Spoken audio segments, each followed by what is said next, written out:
ಎಲ್ಲರಿಗೂ ನಮಸ್ಕಾರ. ದಿನದ ಎಲ್ಲ ಪ್ರಮುಖ ಪ್ರಚಲಿತ ಘಟನೆಗಳನ್ನು ನಿಮಗೆ ತಲುಪಿಸುವ ಅಚೀವರ್ಸ್ ಸಂಸ್ಥೆಯ ಕ್ವಿಕ್ ಕರೆಂಟ್ ಅಫೇರ್ಸ್ ಸಂಚಿಕೆಗೆ ಸ್ವಾಗತ. ನಾನು ವರುಣ್ ಟಿ ನಾಯಕ್. ಕಾರಣಾಂತರಗಳಿಂದ ನಿಮಗೆ ಈ ವಾರದ ಪ್ರಚಲಿತ ಘಟನೆಗಳ ವಿಡಿಯೋಗಳನ್ನು ನಿಮಗೆ ತಲುಪಿಸಲಾಗಿಲ್ಲ. ಹಾಗಾಗಿ ಇದು 11ನೇ ತಾರೀಕಿಂದ 16ನೇ ತಾರೀಕು ತನಕ ಇರುವಂತಹ ಪ್ರಚಲಿತ ಘಟನೆಯನ್ನು ನಾವು ಇದರಲ್ಲಿ ಇನ್ಕ್ಲೂಡ್ ಮಾಡಿದ್ದೇವೆ. ಒಟ್ಟಾರೆ 14 ಪ್ರಶ್ನೆಗಳು ಮತ್ತು ಒಂದು ಬೋನಸ್ ಪ್ರಶ್ನೆ, ಒಂದಿಷ್ಟು ಒನ್ಲೈನರ್ಸ್ ಕೂಡ ಇದರಲ್ಲಿ ಇದೆ ಅಂತ ಹೇಳ್ತೀನಿ. ಇದಕ್ಕೆ ಕ್ಷಮೆಯನ್ನು ಕೇಳ್ಕೊಳ್ತಾ ವಿಡಿಯೋನ ಶುರು ಮಾಡ್ತಾ ಇದ್ದೇನೆ. ಮುಖ್ಯಾಂಶಗಳು: 3.14 ಕಿಲೋಮೀಟರ್ ಉದ್ದದ ಡಬಲ್ ಡೆಕ್ಕರ್ ಮಾರ್ಗ ನಿರ್ಮಿಸುವ ವಿಶ್ವ ದಾಖಲೆ. ಸೊ ಒಂದು ರೋಡ್ನ ಮಾಡ್ತಾ ಇದ್ದಾರೆ, 3.14 ಕಿಲೋಮೀಟರ್ ಅಷ್ಟು ಉದ್ದದ ಒಂದು ಡಬಲ್ ಡೆಕ್ಕರ್ ರೋಡ್ನ ಮಾಡ್ತಾ ಇದ್ದಾರೆ. ಸೊ ಅದೊಂದು ವರ್ಲ್ಡ್ ರೆಕಾರ್ಡ್ ಮಾಡಿದೆ. ಸೊ ಅದರ ಬಗ್ಗೆ ಒಂದಿಷ್ಟು ವಿಚಾರಗಳನ್ನು ತಿಳ್ಕೊಳ್ಳೋಣ. ಹಾಗೆ ರಾನಿಲ್ ವಿಕ್ರಮಸಿಂಘೆ ಪ್ರಧಾನಿ ಸ್ಥಾನಕ್ಕೆ ರಾಜೀನಾಮೆ. ನಿಮಗೆ ಶ್ರೀಲಂಕಾದಲ್ಲಿ ಆಗ್ತಿರುವಂತಹ ಆರ್ಥಿಕ ಬಿಕ್ಕಟ್ಟು ಗೊತ್ತಿತ್ತು, ಈಗ ರಾಜಕೀಯ ಬಿಕ್ಕಟ್ಟು ಕೂಡ ಆಗಿದೆ. ರಾನಿಲ್ ವಿಕ್ರಮಸಿಂಘೆ ಇತ್ತೀಚೆಗಷ್ಟೇ ಪ್ರಧಾನಿಯಾಗಿ ನೇಮಕ ಆಗಿದ್ರು. ಸೊ ಇವರು ಕೂಡ ಈಗ ಸ್ಥಾನಕ್ಕೆ ರಾಜೀನಾಮೆಯನ್ನು ಕೊಟ್ಟಿದ್ದಾರೆ. ಸೊ ಅದರ ವಿಚಾರವನ್ನು ತಿಳ್ಕೊಳ್ಳೋಣ. ಹಾಗೆ ನೂತನ ಉಪಚುನಾವಣಾ ಆಯುಕ್ತರಾಗಿ ಯಾರು ನೇಮಕ ಹೊಂದಿದ್ದಾರೆ? ಸಿ ಗಾರ್ಡಿಯನ್ಸ್ 2 ವ್ಯಾಯಾಮ ಯಾವ ಯಾವ ದೇಶದ ನಡುವೆ ನಡೆಯುತ್ತೆ? ಭಾರತದ ಮೊದಲ ಎಲಿವೇಟೆಡ್ ಎಕ್ಸ್ಪ್ರೆಸ್ ವೇ ಎಲ್ಲಿಂದ ಎಲ್ಲಿ ತನಕ ಇದೆ? ಹಾಗೆ ಸಿಂಗಲೀಲ ರಾಷ್ಟ್ರೀಯ ಉದ್ಯಾನವನದಲ್ಲಿ ರೆಡ್ ಪಾಂಡಾಸ್ ಬಗ್ಗೆ ಒಂದಿಷ್ಟು ಉಲ್ಲೇಖ ಮಾಡಿದ್ದಾರೆ. ಸೊ ಅದರ ವಿಚಾರವನ್ನು ತಿಳ್ಕೊಳ್ಳೋಣ. ಹಾಗೆ ಆರ್ಡರ್ ಆಫ್ ರೈಸಿಂಗ್ ಸನ್ ಪ್ರಶಸ್ತಿಯನ್ನು ಯಾರಿಗೆ ನೀಡಿದ್ದಾರೆ ಮತ್ತು ಯಾರಿಂದ ನೀಡಲಾಗುತ್ತೆ ಅಂತ ಹೇಳ್ಬಿಟ್ಟು ತಿಳ್ಕೊಳ್ಳೋಣ. I2U2 ನಾಯಕರ ಶೃಂಗಸಭೆ. ನಿಮಗೆ ಗೊತ್ತು, I2U2 ಅಂತ ಹೇಳ್ಬಿಟ್ಟು ಒಂದು ಹೊಸ ಒಂದು ಗ್ರೂಪನ್ನು ಮಾಡಿದರು. ಇದನ್ನು ಏಷ್ಯಾ ಸ್ಪೆಸಿಫಿಕ್ ಕ್ವಾಡ್ ಅಂತಲೇ ಕರೀತಾರೆ. ಸೊ ಅದರ ಹೊಸ ಶೃಂಗಸಭೆಯನ್ನು ಮಾಡಿದರೆ. ಇದರ ವಿಚಾರವನ್ನು ತಿಳ್ಕೊಳ್ಳೋಣ. ಹಾಗೆ ಜಾಗತಿಕ ಲಿಂಗ ಅಂತರ ಸೂಚ್ಯಾಂಕ ಗ್ಲೋಬಲ್ ಜೆಂಡರ್ ಗ್ಯಾಪ್ ಇಂಡೆಕ್ಸ್ ಬಂದಿದೆ. ಸೊ 2022 ಭಾರತದ ಎಷ್ಟನೇ ಸ್ಥಾನದಲ್ಲಿದೆ ಅಂತ ಹೇಳ್ಬಿಟ್ಟು ನೋಡೋಣ. ಭಾರತದ ಮೊದಲ ಕ್ವಾಡ್ರಿವೆಲೆಂಟ್ ಮಾನವನ ಪ್ಯಾಪಿಲೋಮಾ ವೈರಸ್ ಲಸಿಕೆಯನ್ನು QHPV ವ್ಯಾಕ್ಸಿನ್ ಅಂತ ಕರಿತೀವಿ. ಸೊ ಯಾರಿಂದ ಬಂದಿತ್ತು ಅಂತ ಹೇಳ್ಬಿಟ್ಟು ನೋಡೋಣ. ನಂತರ ರಾಷ್ಟ್ರೀಯ ಸಾಂಸ್ಥಿಕ ಶ್ರೇಯಾಂಕ ಚೌಕಟ್ಟು 2022 ರಾಷ್ಟ್ರೀಯ ಸಾಂಸ್ಥಿಕ ಶ್ರೇಯಾಂಕ ಚೌಕಟ್ಟು 2022 NIRF ರ್ಯಾಂಕಿಂಗ್ಸ್ ಹೊರಗೆ ಬಂದಿದೆ. ಸೊ ಯಾವ ಇನ್ಸ್ಟಿಟ್ಯೂಟ್ ಇದರಲ್ಲಿ ರ್ಯಾಂಕಿಂಗ್ಸ್ನ ಪಡ್ಕೊಂಡಿದೆ ನೋಡೋಣ. ಹಾಗೆ 2022 ವಿಶ್ವ ಶ್ರೇಷ್ಠ ಸ್ಥಳಗಳ ಪಟ್ಟಿಯಲ್ಲಿ ಭಾರತೀಯ ಸ್ಥಳಗಳು ಯಾವ್ಯಾವು?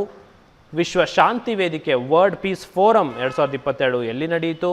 ವರ್ಲ್ಡ್ ಪಾಪ್ಯುಲೇಷನ್ ಡೇ ವಿಶ್ವ ಜನಸಂಖ್ಯಾ ದಿನವನ್ನು ಯಾವಾಗ ಆಚರಿಸಲಾಗುತ್ತೆ ಅಂತ. ಸೊ ಹಲವಾರು ವಿಚಾರಗಳನ್ನು ನಾವು ಇವತ್ತಿನ ಕರೆಂಟ್ ಅಫೇರ್ಸ್ ವಿಡಿಯೋದಲ್ಲಿ ತಿಳ್ಕೊಳ್ತಾ ಇದ್ದೀವಿ. ಕಡಿಮೆ ಸಮಯದಲ್ಲಿ ನಾವು ನಿಮಗೆ ಹೆಚ್ಚಿನ ಪ್ರಚಲಿತ ವಿದ್ಯಮಾನಗಳನ್ನು ನಿಮಗೆ ಹೇಳುವಂತಹ ಕೆಲಸವನ್ನು ನಾವು ಈ ವಿಡಿಯೋದಲ್ಲಿ ಮಾಡ್ತಾ ಇದ್ದೀವಿ. ಈ ವಿಡಿಯೋನ ಸಂಪೂರ್ಣವಾಗಿ ನೋಡಿ ಅಂತ ಹೇಳ್ತಾ ಮೊಟ್ಟ ಮೊದಲ ಆರ್ಟಿಕಲನ್ನು ನೋಡೋಣ. ಇದು PIB ಪ್ರೆಸ್ ಇನ್ಫಾರ್ಮೇಷನ್ ಬ್ಯೂರೋಯಿಂದ, ministry of road transport and ಹೈವೇಸಿಂದ ಬಂದಿರುವಂಥ ಒಂದು ಆರ್ಟಿಕಲ್. ಇದೇನು ಹೇಳುತ್ತೆ ಅಂದರೆ, world record in Nagpur construction of longest double decker viaduct 3.14 kilometre with highway flyover and metro rail supported on a single column piers ಅಂತ ಹೇಳ್ಬಿಟ್ಟು PIB ಡೆಲ್ಲಿಯಿಂದ ಬಂದಿರುವಂತಹ ಒಂದು ಆರ್ಟಿಕಲ್. ಇದೇನು ಹೇಳುತ್ತೆ ಅಂತ ಹೇಳಿದ್ರೆ, ಒಂದು ಮಹಾರಾಷ್ಟ್ರ ಟೀಮ್ ಮೆಟ್ರೋ ಜೊತೆಗೆ ಮತ್ತು ಹೈವೇ ಎರಡನ್ನೂ ಒಂದೇ ರೀತಿ ಫ್ಲೈಓವರ್ನ ಮಾಡ್ತಾ ಇದ್ದಾರೆ. ಸೊ ಇದನ್ನು ಡಬಲ್ ಡಕ್ಟರ್ ವಯಾಡಕ್ಟ್ ಅಂತ ಕರೀತಾರೆ. 3.14 ಕಿಲೋಮೀಟರ್ ಇದು ವರ್ಲ್ಡ್ ರೆಕಾರ್ಡ್ ಆಗಿದೆ. ಈ ಥರ ಮುಂಚೆ ಎಲ್ಲೂ ಆಗಿಲ್ಲ. ಇಷ್ಟು ಉದ್ದದ 2 ಡಬಲ್ ಡೆಕ್ಕರ್ ರೋಡ್ ಏನಿದೆ ಮುಂಚೆ ಎಲ್ಲೂ ಆಗಿರಲಿಲ್ಲ. ಹೈವೇ ಫ್ಲೈಓವರ್ ಮತ್ತು ಮೆಟ್ರೋ ರೈಲ್ನ ಸಪೋರ್ಟ್ ಮಾಡುವಂಥ ಒಂದೇ ಸಿಂಗಲ್ ಕಾಲಮ್ ಇರುವಂತಹ ಅತಿ ಉದ್ದದ ಒಂದು ರೋಡ್ ಆಗಿ ಇದು ಮಾರ್ಪಾಟಾಗಿದೆ. ಸೊ ಇದು ವರ್ಲ್ಡ್ ರೆಕಾರ್ಡ್ ಆಗಿದೆ ಅಂತ ಹೇಳ್ಬಿಟ್ಟು ಇತ್ತೀಚೆಗೆ ರೋಡ್ ಮಿನಿಸ್ಟ್ರಿ ಇದನ್ನು ಹೇಳಿದೆ.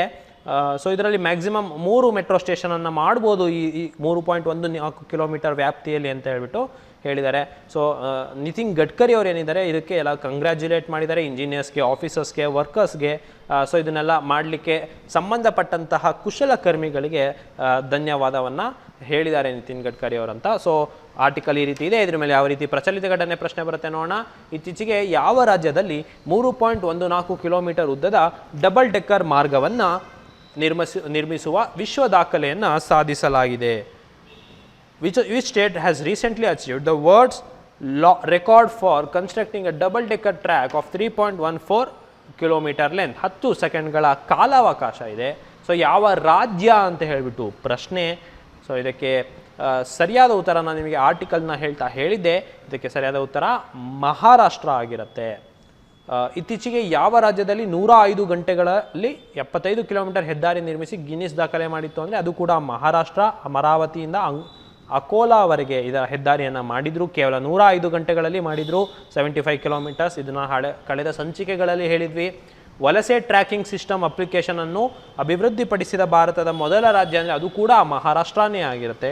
ಇದು ನಿಮಗೆ ತಿಳಿದಿರಲಿ ಅಂತ ಹೇಳ್ತಾ ಮುಂದಿನ ಆರ್ಟಿಕಲ್ನ ಓದೋಣ. ಮುಂದಿನ ಆರ್ಟಿಕಲ್ ಪೊಲಿಟಿಕಲ್ ಕ್ರೈಸಿಸ್ ಫೆಸ್ಟರ್ಸ್ ಇನ್ ಶ್ರೀಲಂಕಾ ಅಂತ ಹೇಳ್ಬಿಟ್ಟು. ನಿಮಗೆ ಶ್ರೀಲಂಕಾದ ಆರ್ಥಿಕ ಬಿಕ್ಕಟ್ಟು ಬಗ್ಗೆ ಗೊತ್ತು.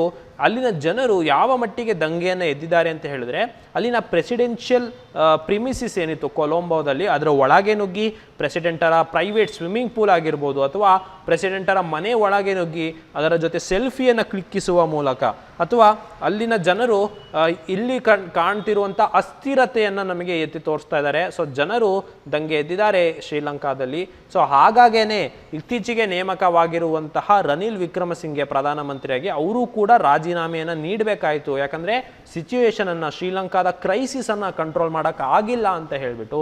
ಸೊ ಇದಕ್ಕಿಂತ ಮುಂಚೆ ಬೇರೆ ಪ್ರಧಾನಿ ಇದ್ದರು, ಅವರು ರಾಜೀನಾಮೆ ಕೊಟ್ಟರು. ನಂತರ ರನಿಲ್ ವಿಕ್ರಮಸಿಂಘೆ ಪ್ರಧಾನಿ ಆಗಿದ್ರು, ಈಗ ಅವರು ಕೂಡ ರಾಜೀನಾಮೆಯನ್ನು ನೀಡ್ತಾ ಇದ್ದಾರೆ. ಸೊ ಇದ್ರ ಬಗ್ಗೆ ನಿಮಗೆ ತಿಳಿದಿರಲಿ ಅಂತ ಹೇಳ್ತಾ, ಹಾಗಾದರೆ ಈಗ ಶ್ರೀಲಂಕಾದ ಸ್ಥಿತಿ ಏನು ಅಂತ ಹೇಳ್ಬಿಟ್ಟು ನೀವು ಕೇಳ್ಬೋದು. ಭಾರತ ಯಾಕೆ ನೆರವು ನೀಡ್ತಾ ಇಲ್ಲ, ಅಥವಾ ಭಾರತದ ಪಾತ್ರ ಏನು ಶ್ರೀಲಂಕಾದಲ್ಲಿ ಅಂತ ಹೇಳ್ಬಿಟ್ಟು. ಸೊ ಎಸ್ ಜೈಶಂಕರ್ ಏನವ್ರು ಏನಿದ್ದಾರೆ, ಮಿನಿಸ್ಟ್ರಿ ಆಫ್ ಎಕ್ಸ್ಟರ್ನಲ್ ಅಫೇರ್ಸ್, ಅವರು ಇದನ್ನು ಹೇಳಿದ್ದಾರೆ, ನೇರವಾಗಿ ಹೇಳಿದ್ದಾರೆ. ಅವರ ಪೊಲಿಟಿಕಲ್ ಕ್ರೈಸಿಸಿಗೆ ನಾವು ಇಂಟರ್ಫಿಯರ್ ಆಗೋದಿಲ್ಲ, ಬಟ್ ಎಕನಾಮಿಕ್ ಕ್ರೈಸಿಸಿಗೆ ನೆರವನ್ನು ನೀಡ್ಬೋದು ಅಂತ ಹೇಳ್ಬಿಟ್ಟು ಎಸ್ ಜೈಶಂಕರ್ ಅವರು ಇತ್ತೀಚೆಗೆ ಹೇಳಿದ್ದಾರೆ. ಸೊ ಇದರ ಭಾರತದ ಪಾತ್ರ ಏನು ಕೇಳಿದ್ರೆ, ಎಕನಾಮಿಕ್ ಕ್ರೈಸಿಸಿಗೆ ಹೆಲ್ಪ್ ಮಾಡ್ಬೋದು, ಬಟ್ ಪೊಲಿಟಿಕಲ್ ಕ್ರೈಸಿಸಿಗೆ ಹೆಲ್ಪ್ ಮಾಡೋದಿಲ್ಲ ಅಂತ ಹೇಳಿದ್ದಾರೆ.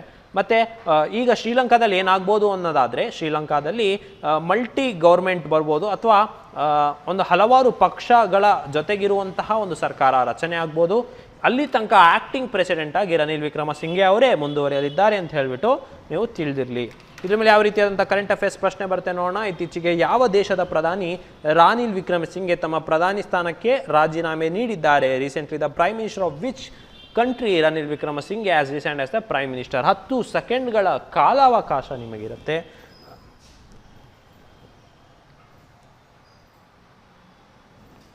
ಇದಕ್ಕೆ ಸರಿಯಾದ ಉತ್ತರ ಯಾವುದಾಗಿರುತ್ತೆ ಅಂತ ಹೇಳಿದ್ರೆ ಶ್ರೀಲಂಕಾ. ಇತ್ತೀಚೆಗೆ ಯಾವ ದೇಶದ ಪ್ರಧಾನಿ ಬೋರಿಸ್ ಜಾನ್ಸನ್ ಪ್ರಧಾನಿ ರಾಜೀನಾಮೆ ನೀಡಿದ್ದಾರೆ ಅಂದರೆ ನಿಮಗೆ ಗೊತ್ತು, ಅದು ಬ್ರಿಟನ್ ಆಗಿರುತ್ತೆ.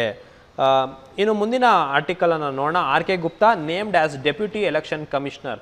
ನಿಮಗೆ ನೆನಪಲ್ಲಿರಲಿ, ಎಲೆಕ್ಷನ್ ಕಮಿಷನರ್ ಅಂತ ಇರ್ತಾರೆ. ಇವರು ಭಾರತದಲ್ಲಿ ನಡೆಯುವಂತಹ ಚುನಾವಣೆಗೆ ಇವರು ಮಾರ್ಗದರ್ಶನ ನೀಡಲಿದ್ದಾರೆ. ಚೀಫ್ ಎಲೆಕ್ಷನ್ ಕಮಿಷನರ್, ಮುಖ್ಯ ಚುನಾವಣಾ ಆಯುಕ್ತರು ಅಂತ ಕರೀತಾರೆ. ಅವ್ರು ಯಾರು ಅಂದರೆ ರಾಜೀವ್ ಕುಮಾರ್. ಈಗ ಎಲೆಕ್ಷನ್ ಕಮಿಷನರ್ ಯಾರು ಅಂತ ಹೇಳಿದ್ರೆ ಅನೂಪ್ ಚಂದ್ರ ಪಾಂಡೆ.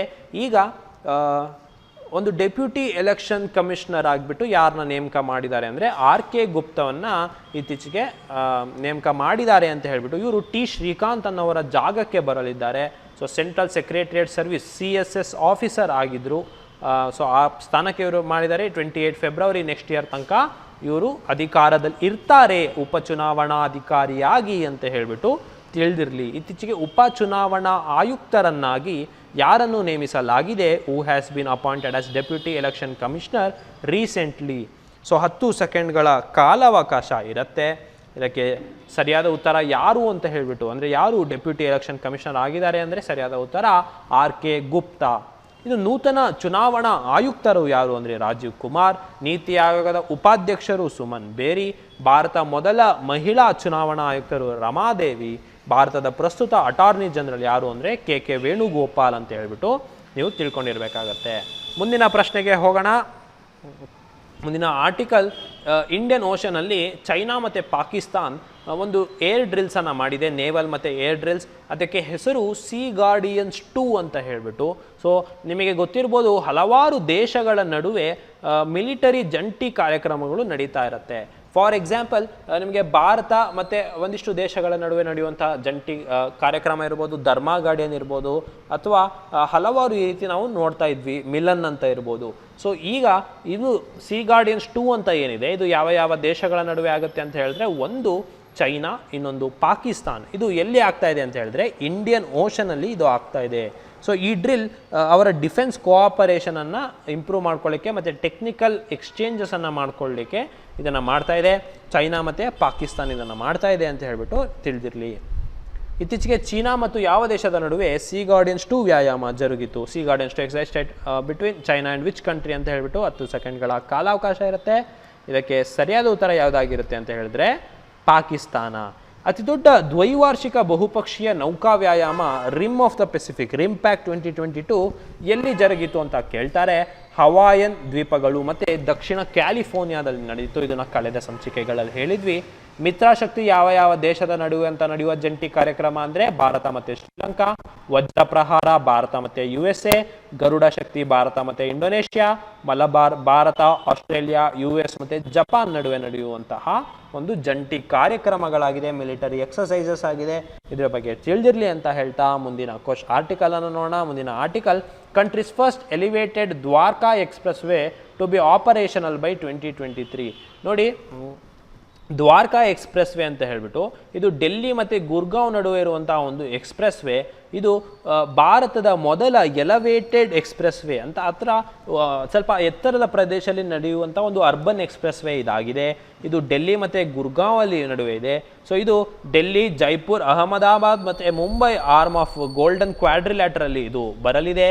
ಡೆಲ್ಲಿ ಗುರ್ಗಾಂವ್ ಎಕ್ಸ್ಪ್ರೆಸ್ ವೇ ಇದು ಭಾರತದ ಮೊದಲ elevated expressway, Dwarka expressway ಅಂತ ಹೇಳಿಬಿಟ್ಟು.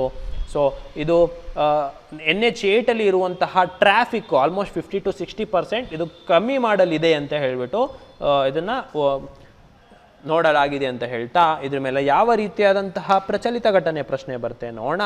ಭಾರತದ ಮೊದಲ ಎಲಿವೇಟೆಡ್ ಎಕ್ಸ್ಪ್ರೆಸ್ ವೇ ಯಾವುದು? Which will be the India's first elevated expressway?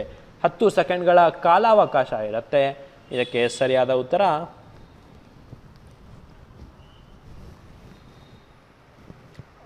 Dwarka express way. ಇನ್ನು ದೇಶದ ಮೊದಲ ಲ್ಯಾಂಡಿಂಗ್ ಏರ್ ಸ್ಟ್ರಿಪ್ಪನ್ನು ಭಾರತದ ಯಾವ ರಾಷ್ಟ್ರೀಯ ಹೆದ್ದಾರಿಯಲ್ಲಿ ಪ್ರಾರಂಭಿಸಲಾಯಿತು ಅಂದರೆ NH 925 ಬಾರ್ಮೇರ್ ರಾಜಸ್ಥಾನ್. ಇನ್ನು ಸಾರ್ವಜನಿಕ ಸಾರಿಗೆಯ ವಿಧಾನವಾಗಿ ರೋಪ್ವೇ ಸೇವೆಯನ್ನು ಪ್ರಾರಂಭಿಸಿದ ಮೊದಲ ಭಾರತೀಯ ನಗರ ಯಾವುದು ಅಂತ ಹೇಳಿದ್ರೆ ಅದು ವಾರಣಾಸಿ ಆಗಿರುತ್ತೆ ಅಂತ ಹೇಳ್ತಾ ಮುಂದಿನ ಆರ್ಟಿಕಲನ್ನು ನೋಡೋಣ. Rewilding red pandas, Darjeeling zoo attempts countries first argumentation of endangered mammal in the wild ಅಂತ ಹೇಳಿಬಿಟ್ಟು ತುಂಬ ಪ್ರಮುಖವಾದ್ದು. ಯಾಕಂತಂದರೆ ನಿಮಗೆ ಸದ್ಯದ ಟ್ರೆಂಡ್ನಲ್ಲಿ ನಿಮಗೆ ನ್ಯಾಷನಲ್ ಪಾರ್ಕ್ಸ್ ಅಥವಾ ಇದರಲ್ಲಿ ಮಾಡುವಂತಹ ಗರಿಯಾಲ್ ಮೊಸಳೆಗಳು ಇತ್ತೀಚೆಗೆ ಸುದ್ದಿಯಲ್ಲಿತ್ತು. ಈ ರೀತಿ ಅಸ್ಸಾಂನಲ್ಲಿ ಬರೋದು, ನಾರ್ತ್ ಈಸ್ಟ್ನಲ್ಲಿ ಬರುವಂತಹ ನ್ಯಾಷನಲ್ ಪಾರ್ಕ್ ಬಗ್ಗೆ ಹಲವಾರು ಬಾರಿ ಸ್ಟ್ಯಾಟಿಕ್ GK ಆಗಿರ್ಬೋದು ಪ್ರಚಲಿತ ಘಟನೆಯಲ್ಲಿ ಪ್ರಶ್ನೆ ಬಂದಿತ್ತು. ಸೊ ಈಗ ಅದೇ ರೀತಿಯಾದಂತಹ ಒಂದು ಆರ್ಟಿಕಲ್ ಇದೇನು ಹೇಳುತ್ತೆ ಅಂತ ಹೇಳಿದ್ರೆ, Padmaja Naidu Himalayan zoological park ಅಂತ ಏನಿದೆ ಇದರಲ್ಲಿ ರೆಡ್ ಪಾಂಡಾಸ್ ಐಲೋರಸ್ ಫುಲ್ಗೆನ್ಸ್ ಅಂತ ಒಂದು ಬೈನಾಮಿಯಲ್ ನಾಮಿಕ್ಲೇಚರ್ ಹೊಂದಿದೆ. ಸೊ ಇದನ್ನು ಮೊದಲ ರೀವೈಲ್ಡಿಂಗ್ ಪ್ರೋಗ್ರಾಮನ್ನು ಮಾಡ್ತಾ ಇದ್ದಾರೆ ಆರ್ಗ್ಯುಮೆಂಟೇಷನ್ ಮೂಲಕ ಅಂತ ಹೇಳಿದ್ರೆ, ಅಂದರೆ ಮತ್ತೆ ಬ್ರೀಡನ್ನು ಮಾಡ್ತಾ ಇದ್ದಾರೆ. ಇದು ಎಕ್ಸ್ಟೆಂಟ್ ಆಗಿರುವಂತಹ ಒಂದು ಎಂಡೇಂಜರ್ಡ್ ಆಗಿರುವಂಥ ಒಂದು ಮ್ಯಾಮಲ್ನ ಇಟ್ಕೊಂಡು. ಸೊ ಅದನ್ನು ಎಲ್ಲಿ ಬಿಡ್ತಾ ಇದ್ದಾರೆ ಅಂತ ಹೇಳಿದ್ರೆ ಸಿಂಗಾಲಿಲಾ ನ್ಯಾಷನಲ್ ಪಾರ್ಕಲ್ಲಿ ಬಿಡ್ತಾ ಇದ್ದಾರೆ. ಇದು ವೆಸ್ಟ್ ಬೆಂಗಾಲಲ್ಲಿ ಇದೆ. ಸೊ ಅದನ್ನು ಮಾಡಿ 5 ವರ್ಷದಲ್ಲಿ 20 ರೆಡ್ ಪಾಂಡಾಸನ್ನು ಬಿಡುವಂತಹ ಯೋಜನೆ ಇದು ಮಾಡಿಕೊಂಡಿದೆ ಅಂತ ಹೇಳಿಬಿಟ್ಟು ನಿಮಗೆ ತಿಳಿದಿರಲಿ ಅಂತ ಹೇಳ್ತಾ, ಇದ್ರ ಮೇಲೆ ಯಾವ ರೀತಿ ಪ್ರಶ್ನೆ ಬರುತ್ತೆ ನೋಡೋಣ. ಇತ್ತೀಚೆಗೆ ಸುದ್ದಿಯಲ್ಲಿರುವ ಸಿಂಗಲೀಲಾ ರಾಷ್ಟ್ರೀಯ ಉದ್ಯಾನವನವು ಯಾವ ರಾಜ್ಯದಲ್ಲಿದೆ? Where is the Singalila national park which is seen in news recently? ಇದಕ್ಕೆ ಸರಿಯಾದ ಉತ್ತರ ಪಶ್ಚಿಮ Bengal. Jim Corbett national park ಉದ್ಯಾನವನವ ನೂತನ ಹೆಸರು ರಾಮಗಂಗಾ. ಭಾರತದ ನೂತನ ರಾಷ್ಟ್ರೀಯ ಉದ್ಯಾನವನ ಯಾವುದು ಅಂದರೆ ದೆಹಿಂಗ್ ಪಾಟ್ಕಾಯ್ ಉದ್ಯಾನವನ. ವಿಶ್ವದ ತೇಲುವ ರಾಷ್ಟ್ರೀಯ ಉದ್ಯಾನವನ ಯಾವುದು ಅಂದರೆ ಕೀಬುಲ್ ಲಾಮ್ಜಾವ್ ರಾಷ್ಟ್ರೀಯ ಉದ್ಯಾನವನ ಮಣಿಪುರದಲ್ಲಿದೆ. ಇದೆಲ್ಲ ವಿಚಾರ ತಿಳಿದಿರಲಿ ಅಂತ ಹೇಳ್ತಾ, order of rising sun gold and silver star conferred on a former confederation of Indian industry president. So CIE ಅಂತ ನಿಮಗೆ ಗೊತ್ತು, ಕಾನ್ಫೆಡರೇಷನ್ ಆಫ್ ಇಂಡಿಯನ್ ಇಂಡಸ್ಟ್ರೀಸ್ ಅಂದರೆ ಭಾರತೀಯ ಇಂಡಸ್ಟ್ರಿಗಳ ಒಂದು ಒಕ್ಕೂಟ ಅಂತ ಹೇಳ್ಬೋದು. ಕಾನ್ಫೆಡರೇಷನ್ ಆಫ್ ಇಂಡಿಯನ್ ಇಂಡಸ್ಟ್ರೀಸ್ ಕೈಗಾರಿಕಾ ಒಕ್ಕೂಟ. ಸೊ ಇದರ ಪ್ರೆಸಿಡೆಂಟಿಗೆ, ಫಾರ್ಮರ್ ಪ್ರೆಸಿಡೆಂಟಿಗೆ ನಾರಾಯಣ್ ಕುಮಾರ್ ಅನ್ನೋರಿಗೆ ಜಪಾನ್ ಸರ್ಕಾರದಿಂದ, ಗೌರ್ಮೆಂಟ್ ಆಫ್ ಜಪಾನಿಂದ order of the rising sun gold and silver star ಅನ್ನೋ ಒಂದು ಅವಾರ್ಡನ್ನು ನೀಡಲಾಗಿದೆ. ಸೊ ಇದು ಜಪಾನಿಂದ ನೀಡುವಂತಹ ಒಂದು ಗೌರವ. ಸೊ ಇದು ಯಾರಿಗೆ ಸಿಕ್ಕಿದೆ ಅಂತ ಹೇಳಿದ್ರೆ ನಾರಾಯಣನ್ ಕುಮಾರ್, ಇವರು CIA ನ ಮಾಜಿ ಪ್ರೆಸಿಡೆಂಟ್ ಆಗಿದ್ರು ಅಂತ ಹೇಳ್ಬಿಟ್ಟು ಇದ್ರ ಬಗ್ಗೆ ತಿಳಿದಿರಲಿ ಅಂತ ಹೇಳ್ತಾ, ಯಾವ ರೀತಿ ಪ್ರಶ್ನೆ ಬರುತ್ತೆ ನೋಡೋಣ. ಇತ್ತೀಚೆಗೆ ಜಪಾನಿಂದ ಆರ್ಡರ್ ಆಫ್ ರೈಸಿಂಗ್ ಸನ್ ಪ್ರಶಸ್ತಿಯನ್ನು ಯಾರು ಪಡೆದಿದ್ದಾರೆ? Recently been awarded order of rising sun star award from Japan ಅಂತ ಹೇಳಿಬಿಟ್ಟು 10 ಸೆಕೆಂಡ್ಗಳ ಕಾಲಾವಕಾಶ ಇತ್ತು. ಇದಕ್ಕೆ ಸರಿಯಾದ ಉತ್ತರ ನಾರಾಯಣ ಕುಮಾರ್. ಇತ್ತೀಚೆಗೆ ನೇತಾಜಿ ಪ್ರತಿಷ್ಠೆಯನ್ನು ಯಾರು ಪಡೆದಿದ್ದಾರೆ ಅಂದರೆ ಶಿನ್ಜೋ ಅಬೆ. ಇತ್ತೀಚೆಗೆ ಕ್ವಾಡ್ ಶೃಂಗಸಭೆಯಲ್ಲಿ ಜರುಗಿತ್ತು ಅಂದರೆ ಟೋಕಿಯೋ ಜಪಾನ್. ಯಾಕೆ ಸಂಸತ್ತು UK ಸಂಸತ್ತು ಯಾರಿಗೆ ಆಯುರ್ವೇದ ರತ್ನ ಪ್ರಶಸ್ತಿ ನೀಡಿ ಗೌರವಿಸಿದೆ ಅಂದರೆ ತನುಜಾ ನೇಸರಿ ಅವರಿಗೆ ಗೌರವಿಸಿದೆ. ಮುಂದಿನ ಆರ್ಟಿಕಲ್ನ ನೋಡೋಣ. PM Modi addresses first ever I2U2 virtual summit. I2U2 ಅಂದರೆ ಒಂದು ಹೊಸ ಒಂದು ಮಾಡಿದ್ರು. ಇದನ್ನು ಪೆಸಿಫಿಕ್ನ ಒಂದು ಕ್ವಾಡ್ ಅಂತಲೇ ಕರೀತಾರೆ I2U2. ಇದು ಇಂಡಿಯಾ, ಇಸ್ರೇಲ್, UAE ಮತ್ತು USA ಇದು ಇತ್ತೀಚೆಗೆ ಮಾಡಲಾದಂತಹ ಒಂದು ಸಂಘಟನೆ ಅಂತ ಹೇಳ್ಬೋದು. ಸೊ ಇತ್ತೀಚೆಗೆ ಮಾಡಲಾದ ಒಂದು ಸಂಘಟನೆಯಲ್ಲಿ ಇವಾಗ ಒಂದು ಮೊದಲ ವರ್ಚುವಲ್ ಸಮಿಟನ್ನು ಹೊಂದಿತ್ತು. ಸೊ ಭಾರತ, ಇಸ್ರೇಲ್, UAE ಮತ್ತು USA ಮಿನಿಸ್ಟರ್ಸ್ ಇದನ್ನು ಒಟ್ಟಾಗಿ ಭಾಗವಹಿಸಿದ್ರು ಅಂತ ಹೇಳ್ಬಿಟ್ಟು ಇದರಲ್ಲಿ ಒಟ್ಟಾಗಿ ಡೆವಲಪ್ಮೆಂಟ್ ಇನಿಷಿಯೇಟಿವ್ಸ್ನ ಇದರಲ್ಲಿ ಮಾತನಾಡಿದ್ದಾರೆ. Energy security, food security, global economic growth ಇದ್ರ ಬಗ್ಗೆ ಎಲ್ಲ ಮಾತನಾಡಿದ್ದಾರೆ ಅಂತ ಹೇಳ್ಬಿಟ್ಟು ತಿಳಿದಿರಲಿ. I2U2 ನೂತನ ಗುಂಪಿಗೆ ಸಂಬಂಧಿಸಿದಂತೆ ಕೆಳಗಿನ ಯಾವ ಹೇಳಿಕೆ ತಪ್ಪಾಗಿದೆ? Which of the following statements are false with respect to I2U2? I2U2 ಭಾರತ, ಇಸ್ರೇಲ್, ಯುನೈಟೆಡ್ ಅರಬ್ ಎಮಿರೇಟ್ಸ್ ಮತ್ತು ಯುನೈಟೆಡ್ ಸ್ಟೇಟ್ಸ್ ಸರ್ಕಾರಗಳನ್ನು ಒಳಗೊಂಡಿರುವ ಹೊಸ ಗುಂಪು. ಇದನ್ನು ಅಕ್ಟೋಬರ್ 2020 ರಚಿಸಲಾಯಿತು. ಜುಲೈ 14, 2022 ಮೊದಲ I2U2 ನಾಯಕರ ಶೃಂಗಸಭೆ ವರ್ಚುವಲ್ ಮೋಡ್ನಲ್ಲಿ ಆಯೋಜಿಸಲಾಗಿದೆ. ಇದನ್ನು ಪಶ್ಚಿಮ ಏಷ್ಯಾದ ಕ್ವಾಡ್ ಅಂತ ಕೂಡ ಕರೀತಾರೆ. ಸೊ ನಿಮಗೆ 10 ಸೆಕೆಂಡ್ಗಳ ಕಾಲಾವಕಾಶ ಇದೆ. ಇದರಲ್ಲಿ ಯಾವ ಹೇಳಿಕೆ ತಪ್ಪಾಗಿದೆ ಅಂತ ನೀವು ಕಂಡುಹಿಡಿಬೇಕಾಗತ್ತೆ. ಸೊ ಇದಕ್ಕೆ ತಪ್ಪಾಗಿರುವಂಥ ಹೇಳಿಕೆ ಯಾವುದು ಇದಿಷ್ಟರಲ್ಲಿ ಅಂತ ಹೇಳಿದ್ರೆ ಆಪ್ಷನ್ ಬಿ, ಇದನ್ನು ಅಕ್ಟೋಬರ್ 2020 ರಚಿಸಲಾಯಿತು. ಇದು ಯಾಕಂದರೆ ಇದು ಇತ್ತೀಚೆಗೆ ಮಾಡಲಾದ, ನೀವು ಒಂದು 4-5 ಸಂಚಿಕೆ ಹಿಂದೆ ಹೋದರೆ ನಾವು ಅವಾಗಿನೂ ಈ ವಿಚಾರವನ್ನು ಹೇಳಿದ್ವಿ. ಸೊ ಇದು ಅಕ್ಟೋಬರ್ 2020 ರಚನೆ ಆಗಿದ್ದಲ್ಲ. ಸೊ ಇದು ತಪ್ಪಾಗಿದೆ. ಇನ್ನು I2U2 ಇಂಡಿಯಾ, ಇಸ್ರೇಲ್, UAE ಮತ್ತು USA ಇರೋದು ಸರಿಯಾದ ಹೇಳಿಕೆ. ಮತ್ತು ಜುಲೈ 14 ವರ್ಚುವಲ್ ಶೃಂಗಸಭೆ ಮಾಡಲಾಗಿತ್ತು, ಹೌದು. ಮತ್ತು ಇದನ್ನು ಪಶ್ಚಿಮ ಏಷ್ಯಾದ ಕ್ವಾಡ್ ಅಂತ ಕೂಡ ಕರೀತಾರೆ, ಇದು ಕೂಡ ಹೌದು. ತುಂಬ ಇಂಪಾರ್ಟೆಂಟ್, ತಿಳಿದಿರಲಿ ಅಂತ ಹೇಳ್ತಾ ಮುಂದಿನ ಕ್ವಶನ್ನ ನೋಡೋಣ. WEFನ gender gap report 2022. So world economic forum ಏನಿದೆ, ಸೊ ಅವರು ಗ್ಲೋಬಲ್ ಜೆಂಡರ್ ಗ್ಯಾಪ್ ಇಂಡೆಕ್ಸ್ 2022 ಹೊರಬಿಟ್ಟಿದ್ದಾರೆ. ಒಟ್ಟಾರೆ 146 ದೇಶದಲ್ಲಿ ಭಾರತ 135ನೇ ರ್ಯಾಂಕ್ನ ತೆಗೆದುಕೊಂಡಿದೆ. ಸೊ ಹಾಗಾದರೆ world's most gender equal place ಯಾವುದು ಅಂದರೆ ಐಸ್ಲ್ಯಾಂಡ್. ಅದರ ನಂತರ ಫಿನ್ಲ್ಯಾಂಡ್, ನಾರ್ವೆ, ನ್ಯೂಜಿಲ್ಯಾಂಡ್, ಸ್ವೀಡನ್ ಇವೆಲ್ಲ ದೇಶಗಳು ಬಂದಿದೆ. ಸೊ ವರ್ಲ್ಡ್ ಎಕನಾಮಿಕ್ ಫೋರಮ್ ಜೆನೆವಾದಲ್ಲಿದೆ. ಸೊ ಅದು ಜೆಂಡರ್ ಗ್ಯಾಪ್ ರಿಪೋರ್ಟ್ 2022 ಹೊರ ಬಂದಿದೆ. ಸೊ ಬರೀ ಭಾರತದ ನಂತರ ಕೇವಲ 11 ಕಂಟ್ರಿಗಳಿದೆ. So Afghanistan, Pakistan, Congo, Iran, Chad worst 5 ಅಂತ ಹೇಳಿಬಿಟ್ಟು ಕನ್ಸಿಡರ್ ಮಾಡ್ತಾರೆ. ಹೆಲ್ತ್ ಆ್ಯಂಡ್ ಸರ್ವೈವಲ್ ಸಬ್ ಇಂಡೆಕ್ಸಲ್ಲಿ ಅವೆಲ್ಲ 146ನೇ ರ್ಯಾಂಕಿಗೆ ಬಂದಿದೆ. ಇಂಡಿಯಾ ಕೂಡ ಅತಿ ಕಡಿಮೆ ರ್ಯಾಂಕನ್ನು ಹೊಂದಿದೆ ಅಂತ ಹೇಳಿಬಿಟ್ಟು ಇದರಲ್ಲಿ ನಾವು ಗಮನಿಸಬೇಕಾಗತ್ತೆ. ಅಂದರೆ ಎಕನಾಮಿಕ್ ಪಾರ್ಟಿಸಿಪೇಷನ್ ಮತ್ತು opportunity, educational attainment, health and survival, political empowerment ಇದನ್ನೆಲ್ಲ ನೋಡಿ ಈ ಇಂಡೆಕ್ಸನ್ನು ಮಾಡಲಾಗಿತ್ತು. ಸೊ ಭಾರತ 135ನೇ ರ್ಯಾಂಕನ್ನು ಪಡ್ಕೊಂಡಿದೆ. ಜಾಗತಿಕ ಲಿಂಗ ಅಂತರ ಸೂಚ್ಯಂಕ 2022 ಭಾರತವು ಎಷ್ಟನೇ ಸ್ಥಾನದಲ್ಲಿದೆ ಅಂದರೆ what is the rank of India in the recently released global gender gap index 2022? ಇದಕ್ಕೆ ಸರಿಯಾದ ಉತ್ತರ 135ನೇ ಸ್ಥಾನ. ವಿಶ್ವ ವಾಯುಶಕ್ತಿ ಸೂಚ್ಯಂಕ 2022 ಭಾರತದ ಸ್ಥಾನ 3ನೇ ಸ್ಥಾನ. ವಿಶ್ವ ಪತ್ರಿಕಾ ಸ್ವಾತಂತ್ರ್ಯ ಸೂಚ್ಯಂಕದಲ್ಲಿ ಭಾರತದ ಸ್ಥಾನ 150ನೇ ಸ್ಥಾನ. ವಿಶ್ವ ಸ್ಪರ್ಧಾತ್ಮಕತೆಯ ಶ್ರೇಯಾಂಕದಲ್ಲಿ ಭಾರತದ ಸ್ಥಾನ 37ನೇ ಸ್ಥಾನ. ಇದೆಲ್ಲ ನಾವು ಕಳೆದ ಸಂಚಿಕೆಗಳಲ್ಲಿ ಹೇಳಿದ್ವಿ ಅಂತ ಹೇಳ್ತಾ ಮುಂದಿನ ಆರ್ಟಿಕಲನ್ನು ನೋಡೋಣ. ಮುಂದಿನ article, what India's first HPV vaccine could mean for fight against cervical cancer. ನೋಡಿ, ಒಂದು ಸರ್ವಿಕಲ್ ಕ್ಯಾನ್ಸರ್ ಅಂತ ಒಂದು ಮಹಿಳೆಯರಿಗೆ ಬರುವಂತಹ ಹೆಚ್ಚಾಗಿ ಬರುವಂತಹ ಒಂದು ಕಾಯಿಲೆ ಸರ್ವಿಕಲ್ ಕ್ಯಾನ್ಸರ್. ಇದಕ್ಕೆ ಸೆರಮ್ ಇನ್ಸ್ಟಿಟ್ಯೂಟ್ ಆಫ್ ಇಂಡಿಯಾಯಿಂದ ಒಂದು ವ್ಯಾಕ್ಸಿನನ್ನು ಮಾಡಿದ್ದಾರೆ. ಅದಕ್ಕೆ DGCI drugs controller general of ಇಂಡಿಯಾಯಿಂದ ಅದಕ್ಕೆ ಅಪ್ರೂವಲ್ ಸಿಕ್ಕಿದೆ. ಅದಕ್ಕೆ quadrivalent human papilloma virus vaccine QHPV vaccine ಅಂತ ಕರೀತಾರೆ.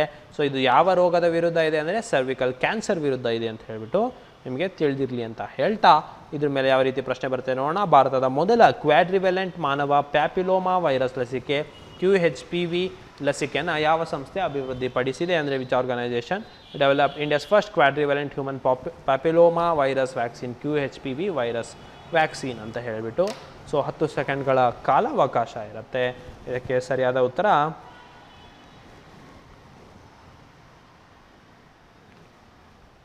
Serum institute of India. ಇನ್ನು ಭಾರತದ ಮೊದಲ ಪ್ರಾಣಿಗಳ ಕೋವಿಡ್ ಲಸಿಕೆ ಯಾವುದು ಅಂದರೆ ಆಂಕೋವ್ಯಾಕ್ಸ್. ಮೊದಲ DNA ಕೋವಿಡ್ ಲಸಿಕೆ ಯಾವುದು ಅಂದರೆ ಝೈಕೋವ್-D. ಭಾರತದ ಮೊದಲ mRNA ಕೋವಿಡ್ ಲಸಿಕೆ ಯಾವುದು ಅಂದರೆ ಜೆಮ್ಕೋವ್ಯಾಕ್ 19 ಅಂತ ಹೇಳ್ಬಿಟ್ಟು. ಇದೆಲ್ಲ ನಿಮಗೆ ತಿಳಿದಿರಲಿ. ಇದನ್ನು ಹೇಳ್ತಾ ಈಗ ಬೂಸ್ಟರ್ ಡೋಸ್ಗಳು ಕೂಡ ಕೊಡಲಾಗ್ತಾ ಇದೆ. ಸೊ ಬೂಸ್ಟರ್ ಡೋಸ್ ಯಾರು ಹಾಕ್ಸ್ಕೊಂಡಿಲ್ಲ, ಪ್ರಿಕಾಷನರಿ ಡೋಸ್, ಸೊ ಕೋವಿಶೀಲ್ಡ್ ಆಗಿರ್ಬೋದು, ಕೋವ್ಯಾಕ್ಸ್ ಆಗಿರ್ಬೋದು, ಅದನ್ನು ಹಾಕ್ಸ್ಕೊಳ್ಳಿ ಅಂತ ಹೇಳ್ತಾ ಮುಂದಿನ ಆರ್ಟಿಕಲನ್ನು ಹೇಳೋಣ. ಮುಂದಿನ article NIRF ranking 2022 IIT sweep rankings IIC tops universities Delhi college science ಅಂತ ಹೇಳ್ಬಿಟ್ಟು ಆರ್ಟಿಕಲ್. ಸೊ ಇದೇನಂದರೆ NIRF ಅಂತ ಹೇಳ್ಬಿಟ್ಟು national institute ranking framework ಅಂತ ಹೇಳ್ಬಿಟ್ಟು ಕರಿತೀವಿ. ಸೊ ಇದರಿಂದ ಹೊರ ಬಂದಿರುವಂಥ ರ್ಯಾಂಕಿಂಗ್ನಲ್ಲಿ IISc ಏನಿದೆ, ಇಂಡಿಯನ್ ಇನ್ಸ್ಟಿಟ್ಯೂಟ್ ಆಫ್ ಸೈನ್ಸ್, ಇದು ಟಾಪ್ ಮಾಡಿದೆ ರ್ಯಾಂಕಿಂಗಲ್ಲಿ. ಆದರೆ ಎಲ್ಲ ವಿಚಾರಗಳಲ್ಲೂ ಯೂನಿವರ್ಸಿಟೀಸಲ್ಲಿ ಎಲ್ಲ ವಿಚಾರಗಳಲ್ಲೂ IIT ಮಡ್ರಾಸ್ ಉತ್ತಮ ರ್ಯಾಂಕನ್ನು ಪಡ್ಕೊಂಡಿದೆ. ಇನ್ನು ಬಿಟ್ಟರೆ ಇನ್ನು IIT ಮುಂಬೈ, ಡೆಲ್ಲಿ, ಕಾನ್ಪುರ್, ಖರಗ್ಪುರ್, ರೂರ್ಕಿ, ಗುವಾಹಟಿ ಇವೆಲ್ಲ ಕೂಡ ಉತ್ತಮ ರ್ಯಾಂಕಿಂಗನ್ನು ಪಡ್ಕೊಂಡಿದೆ ಅಂತ ಹೇಳ್ಬಿಟ್ಟು. ಪ್ರೈವೇಟಲ್ಲಿ Amrita Vishwavidyapeetham, Manipal academy, Vellore institute of technology, Birla institute of technology, Kalinga institute of industrial technology, SRM, so Amity university ಇವೆಲ್ಲ ಪಡೆದುಕೊಂಡಿದೆ ಅಂತ ಹೇಳ್ತಾ ರಾಷ್ಟ್ರೀಯ ಸಾಂಸ್ಥಿಕ ಶ್ರೇಯಾಂಕ ಚೌಕಟ್ಟು 2022ರಲ್ಲಿ ಒಟ್ಟಾರೆ ವರ್ಗದಲ್ಲಿ ಯಾವ ವಿಶ್ವವಿದ್ಯಾಲಯ ಅಗ್ರಸ್ಥಾನದಲ್ಲಿದೆ? Which university tops the overall category in the national institute ranking framework 2022. 10 ಸೆಕೆಂಡ್ಗಳ ಕಾಲಾವಕಾಶ ಇರುತ್ತೆ.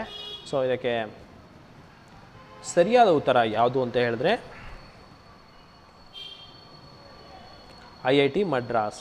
Times Higher Asia university ranking 2020ರಲ್ಲಿ ಅಗ್ರಸ್ಥಾನ ಯಾವುದು ಅಂದರೆ IISc ಬ್ಯಾಂಗ್ಳೂರ್. ಪರಂ ಅನಂತ್ ಸೂಪರ್ ಕಂಪ್ಯೂಟರನ್ನು ಎಲ್ಲಿ ಸ್ಥಾಪಿಸಲಾಗಿದೆ ಅಂದರೆ IIT ಗಾಂಧಿನಗರ ಅಂತ. ಇದನ್ನು ಕಳೆದ ಸಂಚಿಕೆಗಳಲ್ಲಿ ಹೇಳಿದ್ವಿ. ಮುಂದಿನ ಕ್ವಶನನ್ನು ನೋಡೋಣ. Ahmedabad Kerala among Time magazine's list of world's greatest places of 2022. ಅಂದರೆ 50 ಎಕ್ಸ್ಟ್ರಾಡಿನರಿ ಡೆಸ್ಟಿನೇಷನ್ ಟು ಎಕ್ಸ್ಪ್ಲೋರ್ ಅಂತ ಹೇಳ್ಬಿಟ್ಟು ಟೈಮ್ಸ್ ಮ್ಯಾಗಝಿನ್ ಒಂದನ್ನು ಬಿಟ್ಟಿತ್ತು. ಅದರಲ್ಲಿ 50 ಪ್ಲೇಸ್ಗಳಲ್ಲಿ ಭಾರತದ Ahmedabad India's first UNESCO world heritage site Ahmedabad ಮತ್ತು ಕೇರಳ ಇವೆರಡರಲ್ಲಿ ಸ್ಥಾನ ಪಡೆದಿದೆ ಅಂತ ಹೇಳಿಬಿಟ್ಟು ನೀವು ತಿಳ್ಕೊಬೇಕಾಗತ್ತೆ. ಅಂದರೆ ವರ್ಲ್ಡ್ಸ್ ಗ್ರೇಟೆಸ್ಟ್ ಪ್ಲೇಸಸ್ ಅಂತ ಹೇಳ್ಬಿಟ್ಟು ಒಂದು ಲಿಸ್ಟನ್ನು ಮಾಡಿದೆ ಟೈಮ್ಸ್ ಮ್ಯಾಗಝಿನ್. ಸೊ ಅದರಲ್ಲಿ ಅಹಮದಾಬಾದ್ ಮತ್ತು ಕೇರಳ ಸ್ಥಾನ ಪಡ್ಕೊಂಡಿದೆ ಅಂತ. ಟೈಮ್ಸ್ ನಿಯತಕಾಲಿಕೆಯು 2022ರಲ್ಲಿ ವಿಶ್ವದ ಶ್ರೇಷ್ಠ ಸ್ಥಳಗಳ ಪಟ್ಟಿಯಲ್ಲಿ 50 ಅಸಾಧಾರಣ ಸ್ಥಳಗಳ ಪಟ್ಟಿಯಲ್ಲಿ ಯಾವ ಭಾರತೀಯ ಸ್ಥಾನ ಪಡೆದಿವೆ ಅಂದರೆ 10 ಸೆಕೆಂಡ್ಗಳ ಕಾಲಾವಕಾಶ ಇದೆ. ಸೊ ಇದಕ್ಕೆ ಸರಿಯಾದ ಉತ್ತರ ಅಹಮದಾಬಾದ್ ಮತ್ತು ಕೇರಳ. ಇನ್ನು ಭಾರತದ ಮೊದಲ ಯುನೆಸ್ಕೋ ವಿಶ್ವ ಪಾರಂಪರ್ಯ ನಗರ ಯಾವುದು ಅಂದರೆ ಅಹಮದಾಬಾದ್. ಸಿಲ್ವರ್ ಲೈನ್ ಯೋಜನೆ ಯಾವ ರಾಜ್ಯಕ್ಕೆ ಸಂಬಂಧಿಸಿದೆ ಅಂದರೆ ಕೇರಳ. ಸೈಲೆಂಟ್ ವ್ಯಾಲಿ ಎಲ್ಲಿದೆ ಅಂದರೆ ಕೇರಳ. ಸೊ ಇದೆಲ್ಲ ತಿಳಿದಿರಲಿ ಅಂತ ಹೇಳ್ತಾ ಮುಂದಿನ ಆರ್ಟಿಕಲ್ನ ನೋಡೋಣ. BRICS as a whole can make great a contribution but not necessarily in conflict with international groups ಅಂತ ಹೇಳಿಬಿಟ್ಟು ವರ್ಲ್ಡ್ ಪೀಸ್ ಫೋರಮ್ನಲ್ಲಿ ಇತ್ತೀಚೆಗೆ ಹೇಳಲಾಗಿದೆ. ಇದು 10ನೇ ವರ್ಲ್ಡ್ ಪೀಸ್ ಫೋರಮ್. ನಿಮಗೆ ಗೊತ್ತಿರ್ಬೋದು BRICS full form Brazil, Russia, India, China ಮತ್ತು ಸೌತ್ ಆಫ್ರಿಕಾ ಅಂತ ಹೇಳಿಬಿಟ್ಟು. ಸೊ ಈ ಅಷ್ಟು ದೇಶಗಳ ಬ್ರಿಕ್ಸ್ ಅಂತ ಕರಿತೀವಿ. ಇದರ 10ನೇ ವರ್ಲ್ಡ್ ಪೀಸ್ ಫೋರಮನ್ನು ಇತ್ತೀಚೆಗೆ ಮಾಡಲಾಗಿತ್ತು. ಸೊ ಬ್ರಿಕ್ಸಿಂದ ಮಾಡುವಂಥ ಕೋಆಪರೇಷನ್ ಮತ್ತು ಆಪರ್ಚುನಿಟಿ ಮತ್ತು ಏನೇನು ಚಾಲೆಂಜಸ್ ಇದೆ ಅಂತ ಹೇಳಿಬಿಟ್ಟು ಇದರಲ್ಲಿ ಮಾತುಕತೆಯನ್ನು ಮಾಡಲಾಗಿತ್ತು. ಬೀಜಿಂಗ್ನಲ್ಲಿ ಇದನ್ನು ಆರ್ಗನೈಸ್ ಮಾಡಿತ್ತು ಸಿಂಗ್ಯುವಾ ಯೂನಿವರ್ಸಿಟಿಯಲ್ಲಿ. ಸೊ ಇದ್ರ ಬಗ್ಗೆ ನಿಮಗೆ ತಿಳಿದಿರಲಿ ಅಂತ ಹೇಳ್ತಾ 10ನೇ ವಿಶ್ವ ಶಾಂತಿ ವೇದಿಕೆ 2022 ಯಾವ ದೇಶದಲ್ಲಿ ಜರುಗಿತ್ತು? 10th world place forum was held in which country ಅಂತ ಹೇಳಿಬಿಟ್ಟು. ಸೊ ಇದಕ್ಕೆ ಸರಿಯಾದ ಉತ್ತರ ಚೀನಾ. ಇನ್ನು ಇತ್ತೀಚೆಗೆ 12ನೇ WTO ಸಚಿವರ ಸಮ್ಮೇಳನ ಎಲ್ಲಿ ಜರುಗಿತ್ತು? ಜೆನೆವಾ. ಬ್ರಿಕ್ಸ್ 2022 ಶೃಂಗಸಭೆಯನ್ನು ಯಾವ ದೇಶದಲ್ಲಿ ಆಯೋಜಿಸಲಾಗಿತ್ತು ಅಂದರೆ ಅದು ಕೂಡ ಚೀನಾ ಆಗಿರುತ್ತೆ.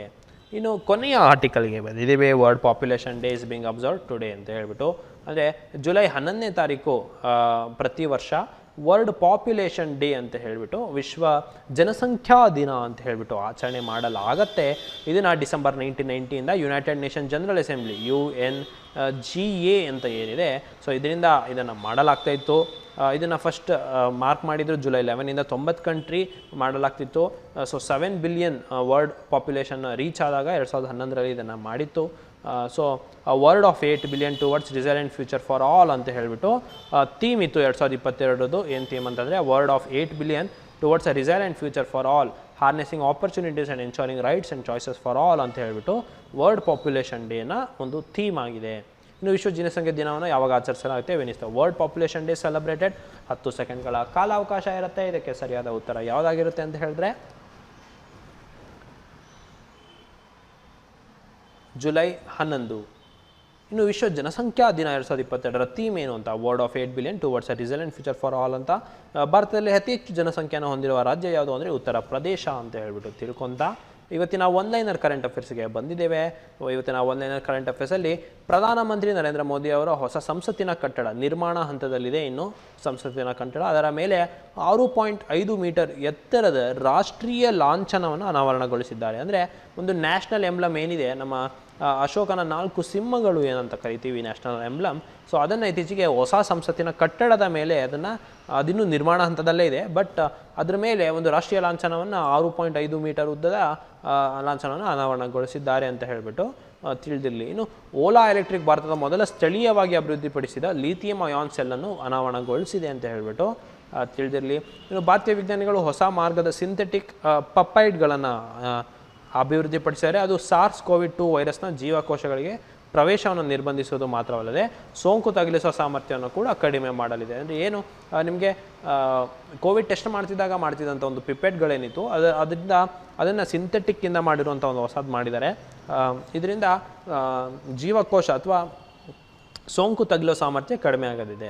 ಇನ್ನು ಜಪಾನ್ ಸರ್ಕಾರವು ಮಾಜಿ ಪ್ರಧಾನಿ ಶಿಂಜೋ ಅಬೆ ಅವರನ್ನು ಮರಣೋತ್ತರವಾಗಿ ಸುಪ್ರೀಂ ಆರ್ಡರ್ ಆಫ್ ಕ್ರೈಸ್ತಮೆನ್ನೊಂದಿಗೆ ಗೌರವಿಸಲು ನಿರ್ಧರಿಸಿತು ಅಂತ ಹೇಳಿಬಿಟ್ಟು ಜಪಾನ್ ಸರ್ಕಾರ ಇದ್ರ ಬಗ್ಗೆ ತಿಳಿದಿರಲಿ. ಶಿಂಜೋ ಅಬೆ ಇತ್ತೀಚೆಗೆ ಮರಣ ಹೊಂದಿದ್ರು.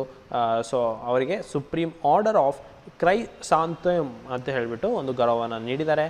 ಗುಜರಾತ್ನಲ್ಲಿ ಗತಿಶಕ್ತಿ ವಿಶ್ವವಿದ್ಯಾನಿಲಯ ಸ್ಥಾಪನೆಗೆ ಕೇಂದ್ರ ಕ್ಯಾಬಿನೆಟ್ ಅನುಮೋದನೆ ನೀಡಿದೆ ಅಂತ ಹೇಳಿಬಿಟ್ಟು ತಿಳಿದಿರಲಿ. ಇನ್ನು ಲೇ ವಿಮಾನ ನಿಲ್ದಾಣವನ್ನು ಭಾರತದ ಮೊದಲ ಕಾರ್ಬನ್ ನ್ಯೂಟ್ರಲ್ ವಿಮಾನ ನಿಲ್ದಾಣವಾಗಿ ನಿರ್ಮಿಸಲಾಗುತ್ತಿದೆ. ಇನ್ನು ಫಿನ್ಲ್ಯಾಂಡ್ನ ಟೆಂಪರೆಯಲ್ಲಿ ನಡೆದ ವಿಶ್ವ ಮಾಸ್ಟರ್ಸ್ ಅಥ್ಲೆಟಿಕ್ಸ್ ಚಾಂಪಿಯನ್ಶಿಪ್ನಲ್ಲಿ ಭಗವಾನಿ ದೇವಿ ಡಾಗರ್ 100 ಮೀಟರ್ ಓಟದಲ್ಲಿ ಚಿನ್ನವನ್ನು ಗೆದ್ದಿದ್ದಾರೆ. ಇವರು 94 ವರ್ಷದವರು. ಸೊ ಭಗವಾನಿ ದೇವಿ ಅವರು 100 ಮೀಟರ್ದಲ್ಲಿ ಚಿನ್ನವನ್ನು ಗಳಿಸಿದರೆ ವಿಶ್ವ ಮಾಸ್ಟರ್ಸ್ ಅಥ್ಲೆಟಿಕ್ ಚಾಂಪಿಯನ್ಶಿಪ್ನಲ್ಲಿ ಫಿನ್ಲ್ಯಾಂಡ್ನಲ್ಲಿ ನಡೆಯಿತು.